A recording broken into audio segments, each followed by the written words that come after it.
Well, good morning and welcome to day 4 and lesson 4 of our journey through the workbook lessons in A Course in Miracles. And hopefully by today, day 4, you have kind of settled in somewhat to a routine of completing your lessons the first thing in the morning and finding that to be most useful. But anyway, glad that you're still here. I'm happy that you're here. And these lessons are specifically designed in such a way that you will begin to undo a system of seeing and thinking that has not been in your best interest and begin to develop a way of thinking and a way of seeing that is the way God thinks and the way God sees. That's the goal of the course, for us to mature into the mind of Christ and have Christ's vision. All right. So let's get into lesson 4. Lesson 4 starts out by saying these thoughts do not mean anything. These thoughts do not mean anything. They are like the things I see in this room, from this window, in the street, in this place. So you'll notice that that this lesson turns us from focusing on the outward to focusing on that which is um, inward, or focusing, turning us from focusing from the that which can be seen in terms of things. Remember, the first 3 days we were observing things that we could see with our physical eye. Well, today's lesson turns us inward to the invisible, to where the thoughts reside, and says basically the same thing that it said first 3 days, that these thoughts that I'm observing or having, they don't mean anything, just like the things don't mean anything. So it is equating thoughts with things. Because if you really think about it, thoughts are things. Everything is created twice. First with a thought, then it becomes form. It becomes something like this bottle. Someone thought about putting water in a plastic bottle and selling it. That was a thought. And then eventually that thought became this thing that we now can feel, we can see, and we can actually enjoy drinking spring water out of a bottle. So what the lesson is actually defining is that thoughts and things are eventually, they are the same. They're no different. It's just one form versus another form.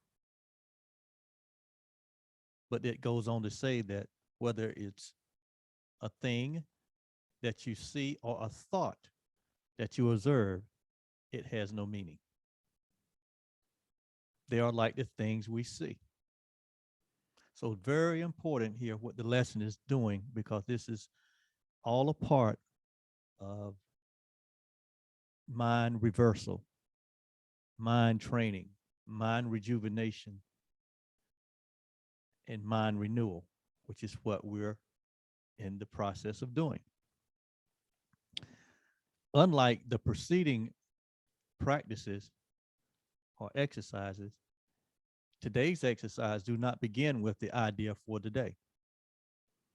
So today we're not going to fix our eyes on something and then apply the, the idea. Today, what it's asking us to do in these practices periods begin with noting or observing the thoughts that are crossing your mind for about a minute. So in our exercise today, we want to sit still for a minute. Close your eyes is a good practice when you're meditating, and observe the thoughts that are crossing our minds. Just observe the thoughts that are crossing our mind for about a minute. Once we've done that, then we want to apply the idea to them. What idea? That these thoughts that I am observing, they don't mean anything. If you are already aware of unhappy thoughts, use them as subjects for the idea. Do not, however, select only the thoughts you think are bad. You will find if you train yourself to look at your thoughts that they represent such a mixture, good thoughts and bad thoughts. In a sense, none of them can be called good or bad. This is why they do not mean anything. There's a statement that has been made that none of our thoughts are good or nor bad. It is our thinking about them or our interpretation of them that makes it so. If you've noticed that as long as you've been on this planet, you have always been aware of just constant streaming of thoughts that are going through your mind. In reality, these thoughts are not going through your mind. There's not individual minds. There's only one mind, and we all operate from this one mind. So what's really happening is these thoughts or ideas are basically flowing out here in what we call the universe or the ether. And because we are here and we are connected to all things, we all have access to the same thoughts. Nobody has private thoughts. We're all, they're just a streaming of thoughts that's constantly flowing. And we all have access to them. But it appears that we are having these private thoughts flowing through our personal mind. And that's not really what's happening. What's really happening is the one mind that we all share. And and the one mind that we all share, we all have access to the same thoughts. So that just tells us right there that we can relax and take a breath and not thinking that we're having these private personal thoughts. But for the most part, all humanity have access to the same thoughts that are streaming. And none of them mean anything. None of them mean anything. Thoughts or things mean anything other than the meaning that we have given to them. And so none of bad or good.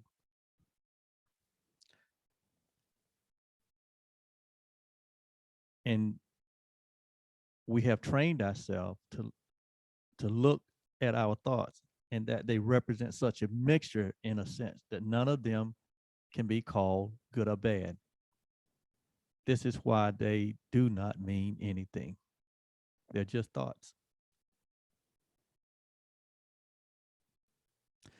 In selecting the subjects for the application of today's idea, the usual specificity is required. Do not be afraid to use good thoughts as well as bad ones. None of them represents your real thoughts. So the thoughts that are just streaming through this one mind, this one ether, this one space that we all have access to, the exercise here is saying that there are none of these are our real thoughts, or none of these are real thoughts, or none of them are real. Wow. None of these are your real thoughts, but they're just thoughts. And remember, in the first two videos I sent before we got started, we said that fundamentally the course can be summed up by saying it is about making a difference between what is real and what is unreal. And so the first 3 days we focused on the outward appearance of things and said these things don't mean anything. They're not real, meaning they were temporary. They're subject to change. Everything that if you look around the room where you are now, everything in that room is subject to change if you can see it. And now it's saying that if you're thinking it, or if you have access to thoughts that are streaming through your mind, that none of those thoughts are real. Why? Because they come and they go. They're not stable. They can be altered. They can be changed. It's not real. Remember, we define what reality is, what real is, and what's unreal in those first two preparatory videos that I made. And we define that which is real, which is that which is what can't be altered. It can't be changed. It can be unrecognized. It can be interpreted, but it can't be changed. You can have an idea about reality, what's real, but you can't change it. And then what we said, that which is unreal is that which is unstable, that which does change, that which is alterable. Anything that comes and goes. And we know that thoughts and things, they come and they go. You look in your life, you look in the 10 years, 20 years, 30 years, 40 years, 50 years, 60 years, 70 years of your life. Things have come and things have gone. That means that those things that have come and gone, they're not real. They have no meaning. Okay. But there's something that's been constant in your life that has not changed from day one. And I'm going to go on to say what that one thing is. And that one thing is your true identity, your true self, which is your ability or your essence to, as the observer of all of this, awareness. Your awareness has not come and gone. Your awareness has remained constant and unchanged from the day that you can remember. The mere fact that you have been aware of everything that has happened in your life, that awareness is what's real. That awareness is really who you are. That awareness is what makes you in the image, in the likeness of God. So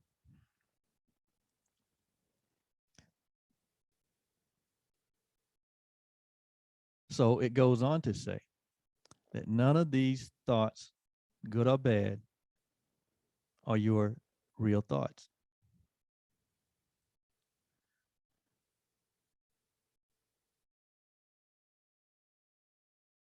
It says the good ones are but shadows of what lies beyond.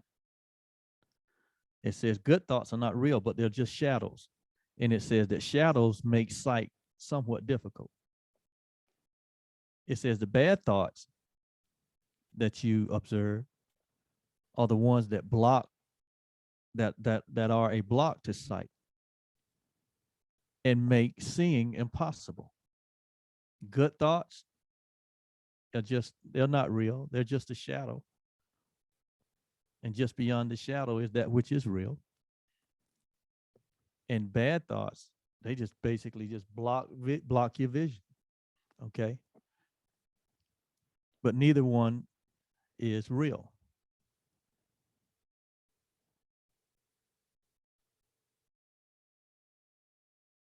And we don't want either one. This is a major exercise. What we're doing today, moving the focus from the physical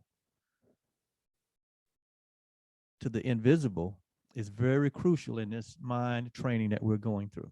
You remember back in my first two videos, we talked about Jesus was was metaphysical.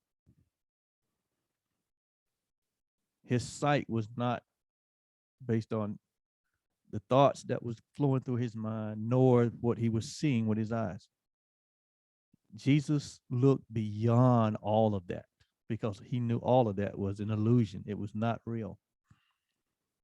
He looked beyond all of that, and he had a sight and or a vision that was just like his father.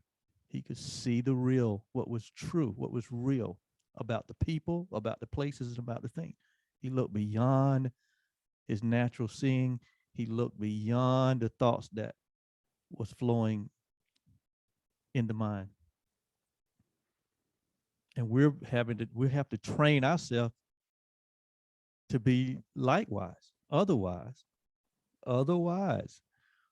we will do what we've been doing, living the way we've been living, seeing the way we've been seeing, and thinking the way we've been thinking. And it has not brought us peace, because peace is the goal. Remember, it says, therein lies the peace. What lies? Where lies the peace? And knowing the difference between the real and the unreal. That's where peace comes. And this whole training that we're going through is about knowing that which is real, so that we can have the experience of peace. If we have not had peace in our life, it's because we have not known what is real. We have known what is not real, and we have tried to make that which is not real real. Therein lies the drama, the trauma, the anxiety, the fear, the disappointment, the insanity. And we need to get used to this. That word will be used many times during this course, the word insanity, because what we'll going to discover is that we have um, uh, actually operated in insanity. Because anytime you try to make the unreal real, that's what is taking place. You have to be insane to do that. And insanity is not a bad word in the course. So don't get all flustered about that. To be insane is not a bad word or a final judgment. It's just something we have to realize, that I have been hoodwinked, bamboozled. I have been fooled. The Bible calls it deceived by all of the smoke stream that's in the world, by all of the smoke stream that we see, by all of the smoke stream that we think. Okay, so now you see the importance of discipline in mind, because without a disciplined mind, it can't accomplish anything that's lasting. But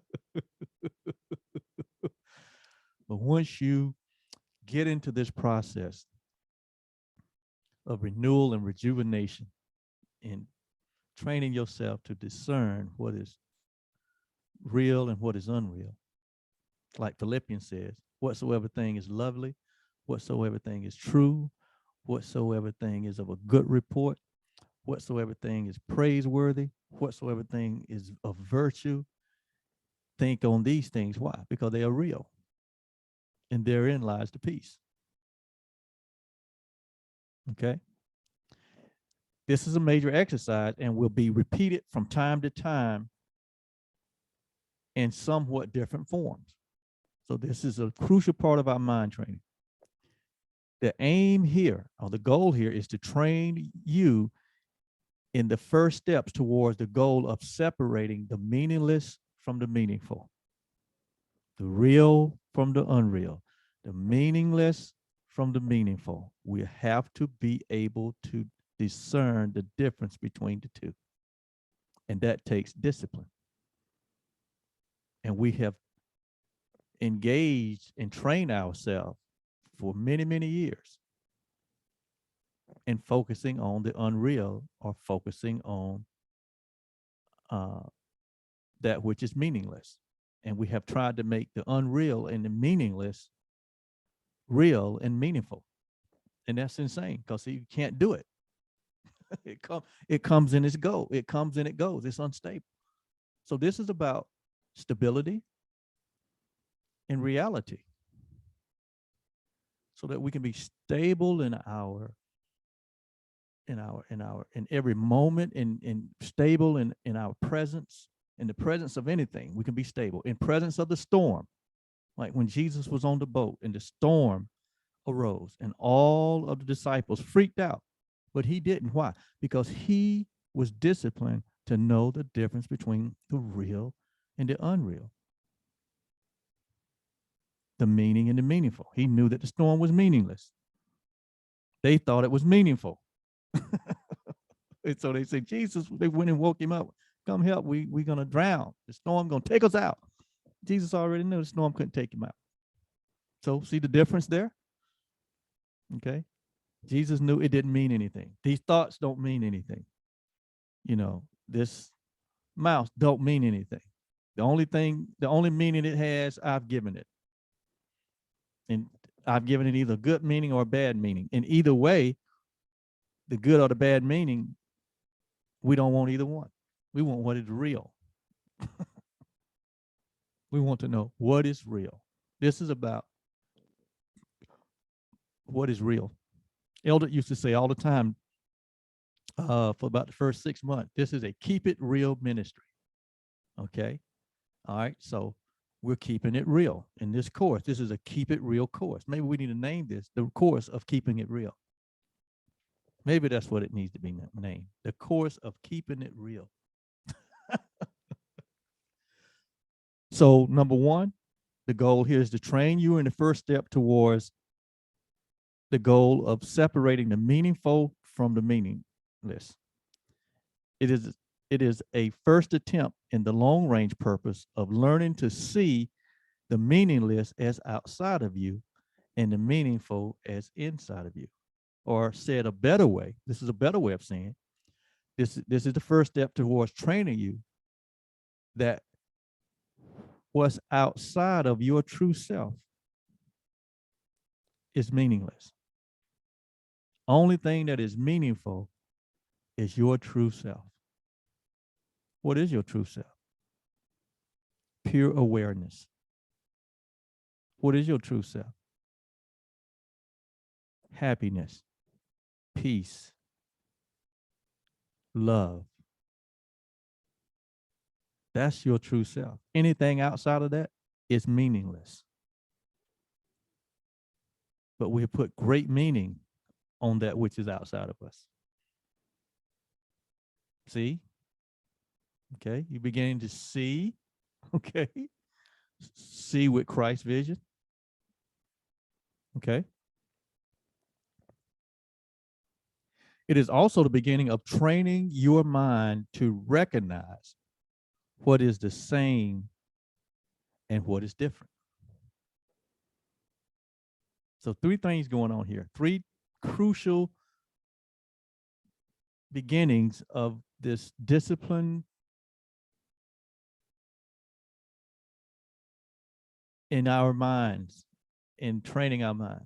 Three things going on here. And it all has to do with being able to recognize that which is real versus that which is unreal, whether it be physical, something physical like this book, or something non-physical like the thoughts that go through our mind. None of them mean anything. None of them. The only real meaning is you. The only true meaning is God. The only real meaning is Jesus. The only real meaning is the Holy Spirit, and all of those things are the same. They're not different. The Holy Spirit, the Father, Son, and the Holy Ghost, they're all the same. They're not different. They're not different entities. The Father, the Son, and the Holy Spirit are one. And you're a part of that one. No different. And not only you, but every human being is part of that one. Can you see that now? See, when you understand that, then the whole idea of separation makes no sense. Separating people, labeling people, seeing people different, seeing people as separated, seeing ourselves as special and other people not special. That is the biggest insane idea that we hold as human beings, is to see another human being separate from ourselves. And that creates a tremendous amount of pain and trauma and anxiety because it's unreal. And we're living in the unreal. But we are on a mission, we're on a journey of undoing that ego idea. That's what the ego, that's what really what the ego means. That's an ego idea. You've heard many times that people say, well, it's my ego. Yeah, it's an ego idea. It's an idea of separation. And it brings no peace. The idea of oneness is what brings peace because that is reality. An egoic thought system of separation is insanity. All right. In using your thoughts for application of the idea for today, identify each thought by the central figure or event it contains. For example, so after you sit in quietness for a minute and notice the thoughts that are running through the mind, okay? I'm gonna stop saying your mind because remember, it's only the one mind. So I'm gonna start saying running through the mind. So we need to renew the mind, not your mind. Okay. So once you have observed a thought, then you say this thought about money does not mean anything. It's like the things I see in this room, they don't mean anything. Or if you had a thought about maybe a pain that's running through your arm, you said this thought about my arm doesn't mean anything. It's like the things I see in this room. Or if you had a thought about uh, what has to take place today, maybe you got a presentation to do, maybe you got to talk to your boss, or maybe you got to talk to your children, and you already having thoughts about it, fearful thoughts. You just use the idea for the day and say, this thought about my meeting with my child, it doesn't mean anything. So whatever thoughts that run through your mind, as you sit here for a minute and think about it, then take that thought and apply the idea that it doesn't mean anything. In the course, and then it's now instructing us to only do this 3 or 4 times during today. So during today, for a minute or two, sit down, get quiet for a minute, close your eyes, observe the thoughts that are coming through your mind, and then use those thoughts, whether good or bad, and apply the idea. These thoughts or this particular thought does not mean anything. And you can say it to yourself. This thought about what I'm going to have for dinner doesn't mean anything. Doesn't matter what the thought is. Okay, whether it's good or bad. Remember, we've already talked about that. None of them are your real thoughts. They just thoughts. Like things. They just things. They're not eternal. They come and they go. They change. They flip. You know. They toss to and fro.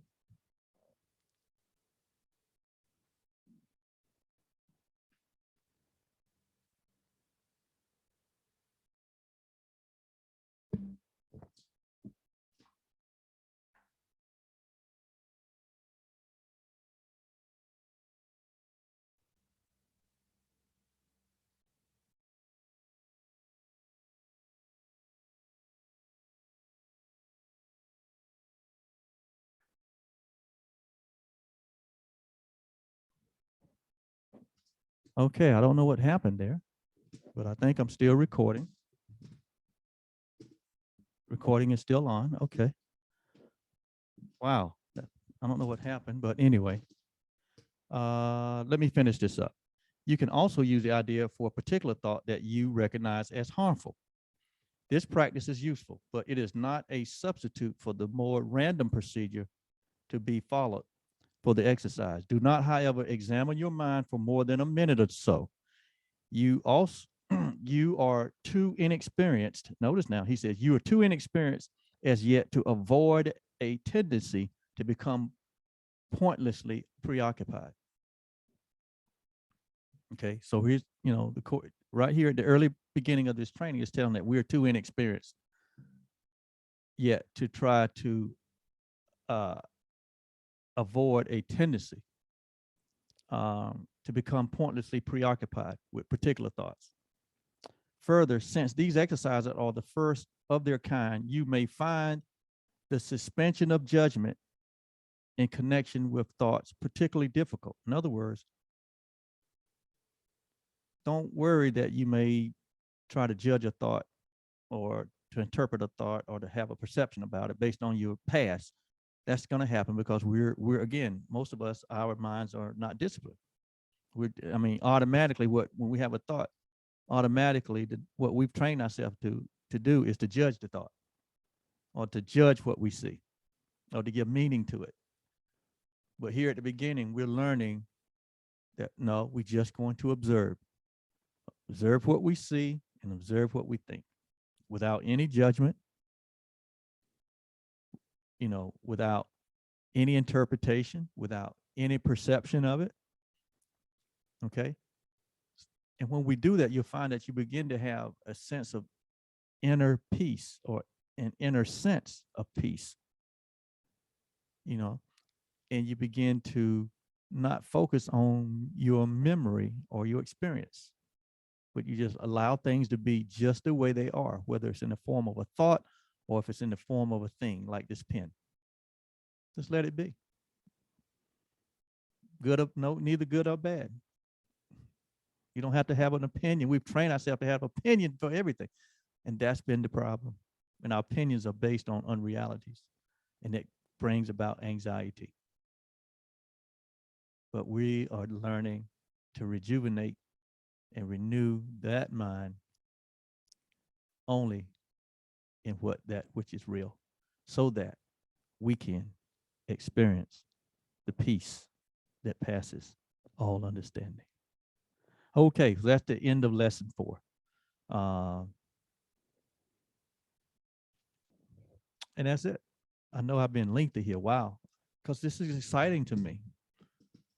When you start dabbling in the truth like this, now, and that's why I believe that this course had to be written by the one and only who mastered life, Jesus. He had to put this together for us. And just think about it. It's in your hand. Somehow it came into your life. So let's stop there. I could say so much.